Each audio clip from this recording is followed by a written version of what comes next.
Today, I'm going through 5 things that I love and 5 things that I hate about my 2020 Camaro SS 1LE. I'll start with the 5 things that I hate. I'd say number 1 is the visibility. Visibility on this car is horrible. Every time I try and turn right out of any type of intersection, you can't see out of the back right corner panel. The visibility, one, because I did it to myself with this banner. The banner makes it like 4 more inches of I can't see, and then I put this carbon fiber hood on it, which is another 3 inches of I can't see. So then that makes it really annoying. Number 2 will be the interior of the car. I love it. I like the layout and the design. However, the plastic is kind of, you know, GM plastic, but I'm also saying for $50,000 of a car, you'd probably want a little bit nicer, maybe some leather wrap in a couple different areas. Now, this is the 1SS, so it's the lesser interior, but the better interior only comes with 2 leather wrap pieces and maybe amenities, some like lighting, I have no idea. But this one comes with the Recaro seats, which is super nice, super beneficial. But the interior could honestly use a little bit of work. They put a lot of time in the Corvettes and not the Camaros, unfortunately. My third hate of the car is when I'm driving, it's a stagger stance, 285s in the front, 305s in the rear. When I'm driving the car, it likes to walk on the road a little bit. It's kind of a pain in the butt. You really have to pay attention. Now, that could be due to the tires that I have on it. I'm not sure. I do have a good alignment, so you can't say that in the comment section. When you're driving, you just tend to walk if like the road isn't like perfectly graded, if there's like some type of ruts from like overuse over time. The car will want to like walk its way through those ruts, and it's like super annoying because then you have to do constant feedback when you're driving. My fourth hate of the Camaro SS has got to be the notifications.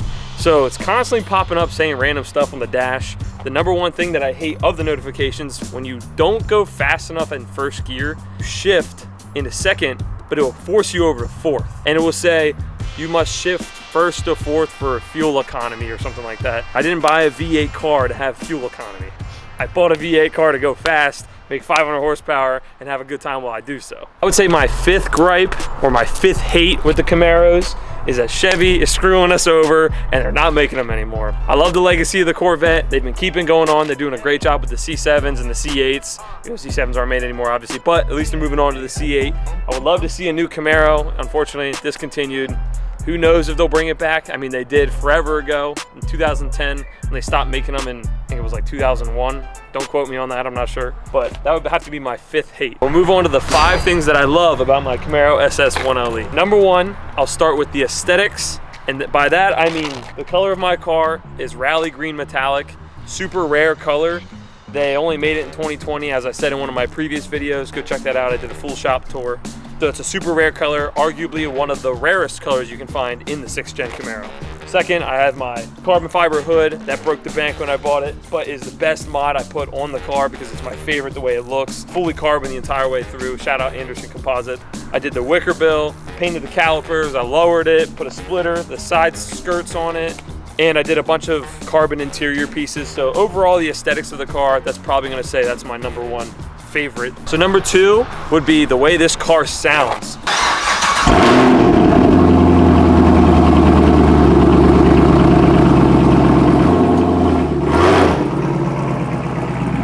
I truly do think it is the best sounding muscle car out there, whether that's through the Challengers, the Chargers, the Mustangs. I would like to say that the Camaro is the best sounding naturally aspirated V8, or you can even say for the ZL1, supercharged V8. I think is the best sounding V8 out there. I would say the 3rd thing I love about this car is the Recaro bucket seats. They fit, I would like to say, perfectly. Maybe not for every type of human. I'm 6'2", 210 pounds, and they hug me perfectly through every single corner. Stay stationary. It's got a suede insert, and that allows you to stay seated. Even if you take any corner, you don't slide forward in your seat or slide around at all. I would say the 4th thing that I love would be my Starlight headliner. That took me like 15 or 17 hours to install. It was horrible. I hated installing it. I'd pay somebody to do it a 2nd time for me because I don't want to do it again.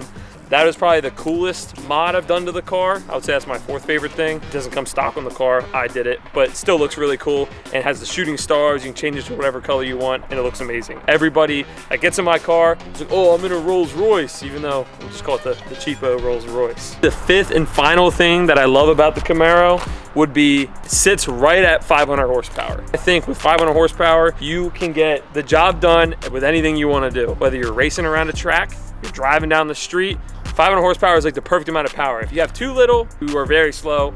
But then if you have too much, it can be too much for the street. It doesn't corner well. You constantly want to slide out, which you can still do with 500 horsepower. But I think that it has good power to weight ratio. So people like to say that Mustangs or Camaros or Challengers are actually boats, but Camaros, I would like to say they're the least boaty of the muscle cars, even though the Mustang is kind of right there with it. But I would say the chassis on the Camaro is unbeatable. For 500 horsepower and a mix of this chassis, I've driven a Mustang, I've driven the GT 350, and this car is just night and day difference. It handles so well, and if you're driving through a canyon, you honestly can't beat it for the money at $50,000.